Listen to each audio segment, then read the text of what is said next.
প্রিয় চাকরি প্রার্থী, স্বপ্নশ্রী স্কুলের পক্ষ থেকে সবাইকে স্বাগতম।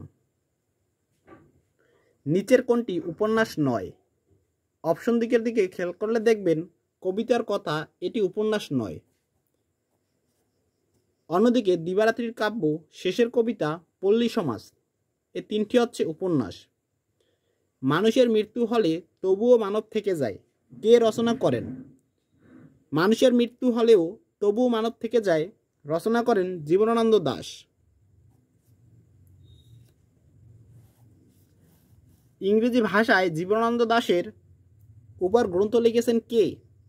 ইংরেজি ভাষায় জীবনানন্দ দাশের উপর গ্রন্থ লিখেছেন ক্লিন্টন বি সিলি। জীবনানন্দ দাশকে নির্জনতম কবি বলে আখ্যায়িত করেন বুদ্ধদেব বসু। নিচের কোনটি উপন্যাস নয়? কবিতার কথা এটি উপন্যাস নয়। অন্যদিকে জীবনানন্দ দাশের প্রবন্ধ গ্রন্থ কোনটি? জীবনানন্দ দাশের প্রবন্ধ গ্রন্থ কবিতার কথা। জীবনানন্দ দাশের জন্মস্থান কোথায়? জীবনানন্দ দাশের জন্মস্থান বরিশাল জেলায়। জীবনানন্দ দাশের রচিত কাব্যগ্রন্থ হচ্ছে ধূসর পাণ্ডুলিপি।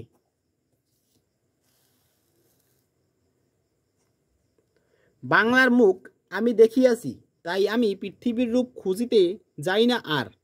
কার লেখা? এটি জীবনানন্দ দাশের লেখা। বনলতা সেন কবিতাটি কে লিখেছেন? বনলতা সেন কবিতাটি লিখেছেন জীবনানন্দ দাশ।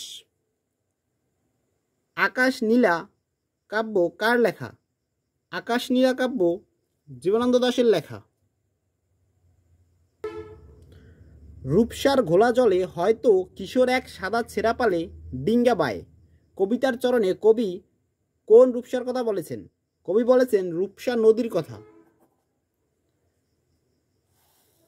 জীবনানন্দ দাশ রচিত নয় কোনটি?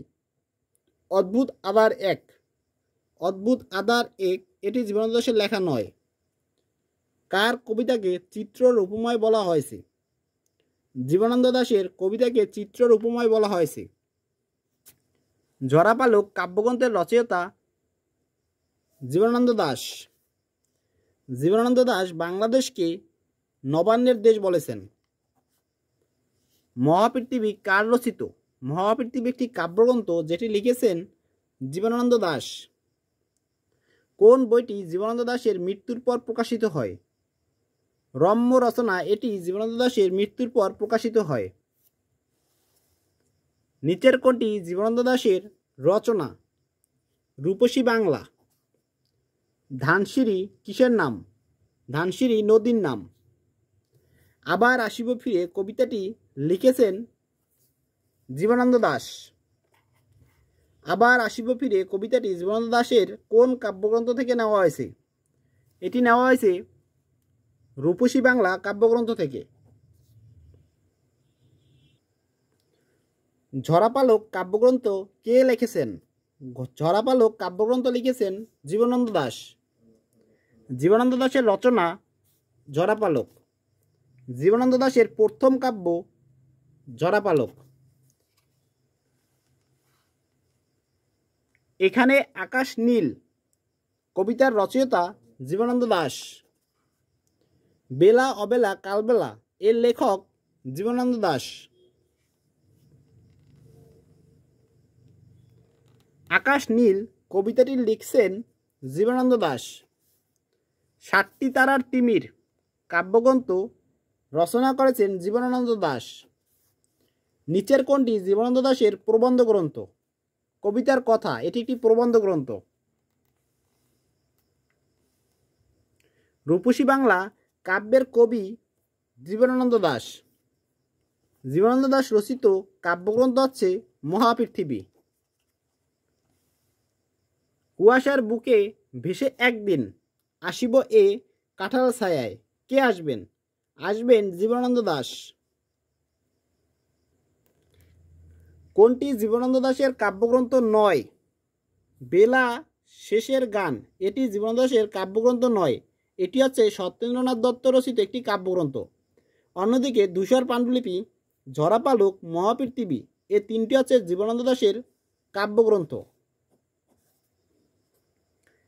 কাজী নজরুল ইসলামের জন্ম 1899 সালে। আরেকজন কবিও এই একই বছরে জন্মগ্রহণ করেন, তিনি হচ্ছেন জীবনানন্দ দাশ। মহাপৃথিবী কাব্যগ্রন্থ কার লেখা? জীবনানন্দ দাশের লেখা। সিংহল সমুদ্র থেকে নিশীথের অন্ধকারে মালয় সাগরে কে ঘুরেছেন? জীবনানন্দ দাশ ঘুরেছেন। বাংলার মুখ কবিতাটি কোন কাব্যের অন্তর্গত? রূপসী বাংলা কাব্যগ্রন্থের অন্তর্গত। ধানসিঁড়ি নদী কোথায় অবস্থিত? বরিশালে অবস্থিত। জীবনানন্দ দাশের জন্ম 1899 সালে। কবি জীবনানন্দ দাশের উপর যে বিদেশি গবেষক গবেষণা করেন তার নাম হচ্ছে ক্লিন্টন বি সিলি। কোন কবির মাও একজন কবি? জীবনানন্দ দাশ। কার কবিতাকে চিত্ররূপময় বলা হয়েছে? জীবনানন্দ দাশের কবিতাকে। Who is the poet of Rupasi Bangla? Who is the poet of Rupasi Bangla? এই কবিতাটি লিখেছেন জীবনানন্দ দাশ। রূপসী বাংলা গ্রন্থটি কার রচনা? রূপসী বাংলা গ্রন্থটি লিখেছেন জীবনানন্দ দাশ। কত খ্রিস্টাব্দে শরৎচন্দ্র চট্টোপাধ্যায় কলকাতা বিশ্ববিদ্যালয়ের জগত্তারিণী পদক লাভ করেন? কলকাতা বিশ্ববিদ্যালয়ের জগত্তারিণী পদক লাভ করেন 1923 খ্রিস্টাব্দে। শরৎচন্দ্রের কোন উপন্যাসটি সরকার কর্তৃক বাজেয়াপ্ত করে? সরকার কর্তৃক বাজেয়াপ্ত করে পথের দাবি উপন্যাসটি, যেটি লিখেছেন শরৎচন্দ্র চট্টোপাধ্যায়। কোনটি সঠিক? সঠিক হচ্ছে পথের দাবি। এটি একটি উপন্যাস যেটি লিখেছেন শরৎচন্দ্র চট্টোপাধ্যায়। পথের দাবি উপন্যাসটির রচয়িতা শরৎচন্দ্র চট্টোপাধ্যায়। কোনটি শরৎচন্দ্র চট্টোপাধ্যায়ের উপন্যাস নয়? চোখের বালি এটি শরৎচন্দ্র চট্টোপাধ্যায়ের উপন্যাস নয়, এটি হচ্ছে রবীন্দ্রনাথ ঠাকুরের একটি উপন্যাস। কোন গ্রন্থটি শরৎচন্দ্র রচিত নয়? মৃত্যু ক্ষুধা এটি লিখেছেন কাজী নজরুল ইসলাম। শ্রীকান্ত উপন্যাসের রচয়িতা কে? শ্রীকান্ত উপন্যাসের রচয়িতা হচ্ছে শরৎচন্দ্র চট্টোপাধ্যায়। গৃহদহ উপন্যাসের লেখক শরৎচন্দ্র চট্টোপাধ্যায়। শরৎচন্দ্র সৃষ্ট অভয়া চরিত্রটি কোন উপন্যাসের? অভয়া চরিত্রটি শ্রীকান্ত উপন্যাসের। ইন্দ্রনাথ শরৎচন্দ্রের কোন উপন্যাসের চরিত্র?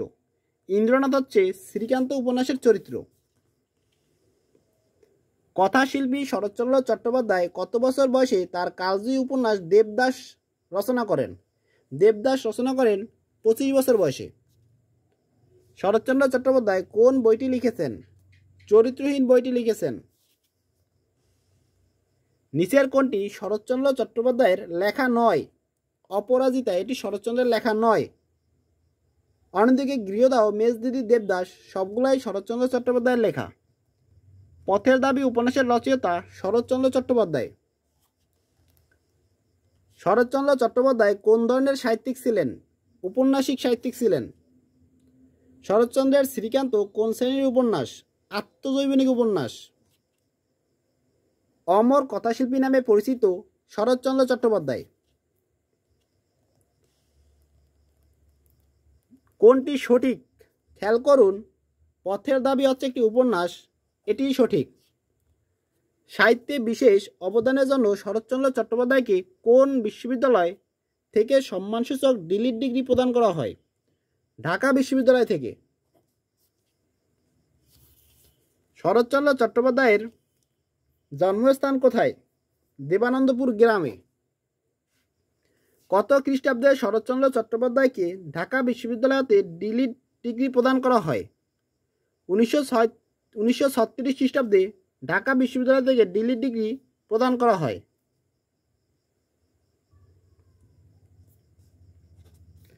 শরৎচন্দ্রের প্রথম উপন্যাস বড়দিদি। শরৎচন্দ্র চট্টোপাধ্যায়ের শ্রেষ্ঠ রচনা শ্রীকান্ত। শ্রীকান্ত উপন্যাসটি 4 খণ্ডে রচিত। বিজয়া নাটকটির রচয়িতা শরৎচন্দ্র চট্টোপাধ্যায়। বিরাজবউ উপন্যাসের রচয়িতা শরৎচন্দ্র চট্টোপাধ্যায়। শরৎচন্দ্রের আত্মজীবনীমূলক উপন্যাস হচ্ছে শ্রীকান্ত। শরৎচন্দ্র চট্টোপাধ্যায়ের লেখা প্রথম গল্পের নাম মন্দির। পথের দাবি শরৎচন্দ্র চট্টোপাধ্যায় রচিত একটি উপন্যাস। গৃহদাহ উপন্যাসের রচনাকাল 1920 সাল। পল্লী সমাজ উপন্যাসের রচয়িতা শরৎচন্দ্র চট্টোপাধ্যায়। শরৎচন্দ্র চট্টোপাধ্যায়ের কোন উপন্যাসে ত্রিভুজ প্রেমের চিত্র অঙ্কিত হয়েছে? গৃহদাহ উপন্যাসে। বৈকুণ্ঠের উইল লিখেছেন শরৎচন্দ্র চট্টোপাধ্যায়। ষোড়শী শরৎচন্দ্র চট্টোপাধ্যায়ের কোন জাতীয় রচনা? ষোড়শী হচ্ছে একটি নাটক। শরৎচন্দ্রের রচনা কোনটি? শরৎচন্দ্রের রচনা হচ্ছে দেবদাস।